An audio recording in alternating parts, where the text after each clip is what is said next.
al blau dels seus ulls. Mon pare tenia el mar als ulls.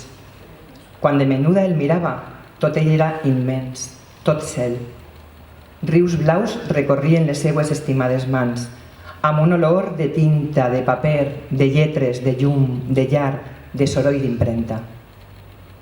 Mon pare era un bon home, ple de defectes dels bons, dels que té la gent com cal. No va tindre llarga vida, i jo sols 14 anys per a poder descobrir que, malgrat que no fou perfecte, va ser pare i va ser bo.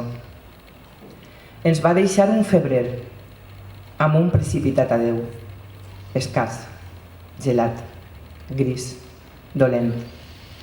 Parts de mi es fan ressò de la seva presència, d'altres enyoren amb desig el temps de les seues tendreses, el temps de la seva xiqueta.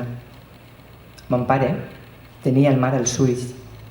Aquell dia, l'últim, quan el vaig veure, al seu voltant tot era blanc, molt blanc.